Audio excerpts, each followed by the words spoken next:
So Nebraska just capped off a ridiculous 68-0 win over Akron. Gary, you and I had this game a lot closer. Maybe not a lot closer, but not 68-0. I think I said like 42-7, and you had it somewhere within there too. Super impressed.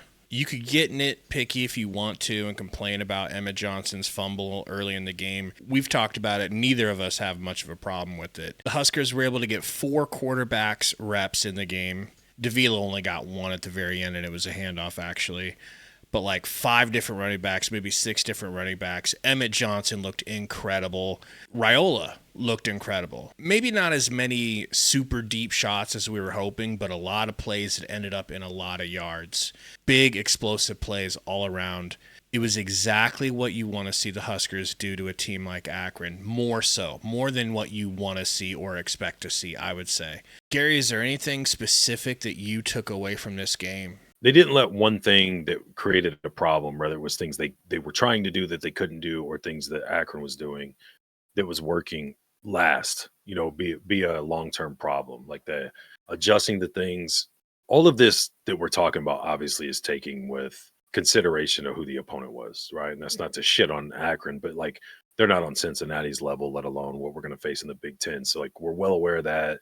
All the idea that, I did it to Akron, we can't. Right. But we just played Akron and we're talking about that. So like from this game where I feel like adjustments could have and should have been made against Cincinnati and people feel a lot better about that win and we're not hanging our hats on the fact we didn't lose a 3-point game. You feel that confidence continuing to build for the team and the players going forward. You've got an even easier opponent, on paper, at least next week before things start getting really tough. But there wasn't a thing that Akron was doing that was working that we didn't address. And there wasn't problems, or I guess there wasn't problems on the defensive side for Akron that was affecting us and we couldn't adjust or adapt to that. Now, a lot of that probably is because of the talent difference and the way they like to line up defensively, especially.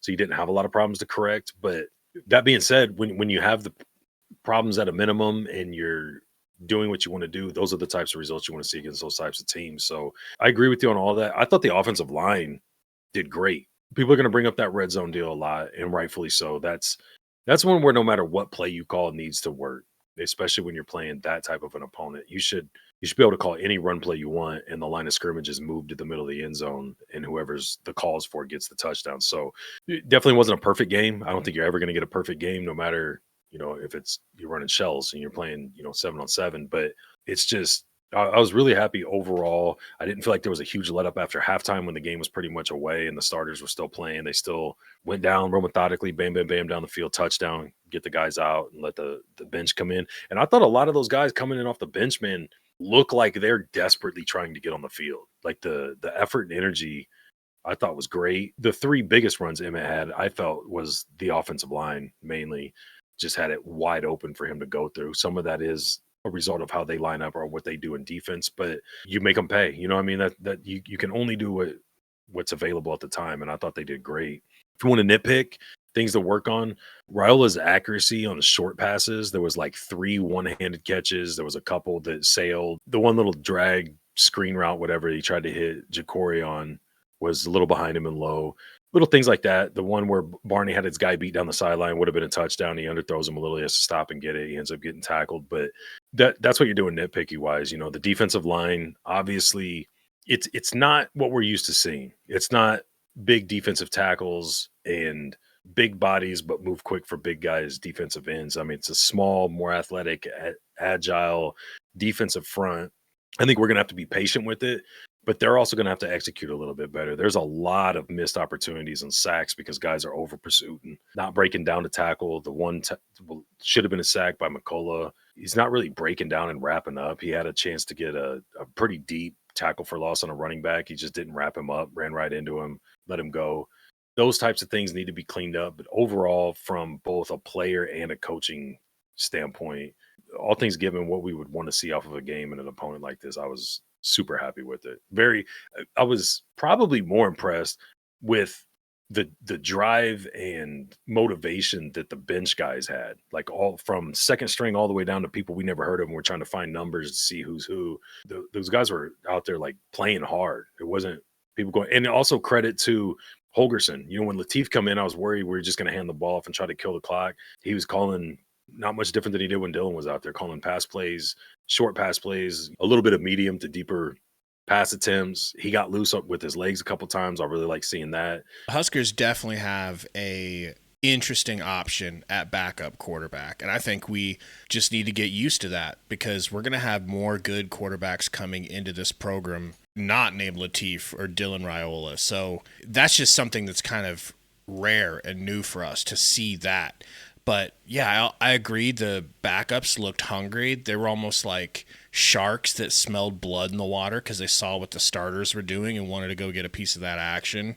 But TJ Latif, man, I mean, I don't know top end what kind of high level teams he could defeat for us, but God forbid Dylan go down for any stretch of time.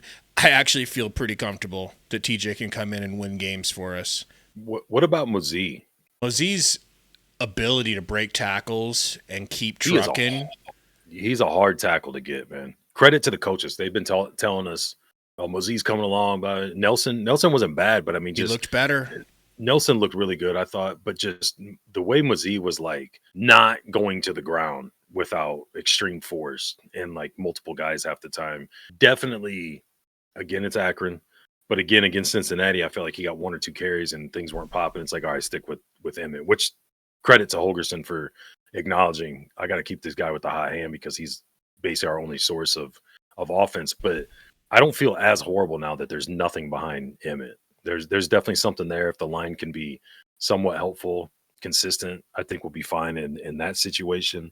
And I love seeing Ives get in there. I really like seeing him score. I've been wanting that dude to get going for a couple years. And it seems like there's always a guy or two in his way or an injury or something holding it back. I like seeing that. Second week in a row, super impressed with Lindenmeyer, man. Man. Consider the whole story of where that dude come from to where he's at, the guys that have been there since he's been there with big names, high recruits, high stars, high money, whatever you want to call it. And he just waited his time, and he's a legit blocker. He's a legit receiver, good route runner. I mean, the dude's a stud, man. I'm super, super happy for that dude. Tell us what you guys think in the comments about this game versus Akron. We know you're excited about the win, but how serious are you taking it? We'll have our preview out as soon as we can for Houston Christian. Until then, go Big Red.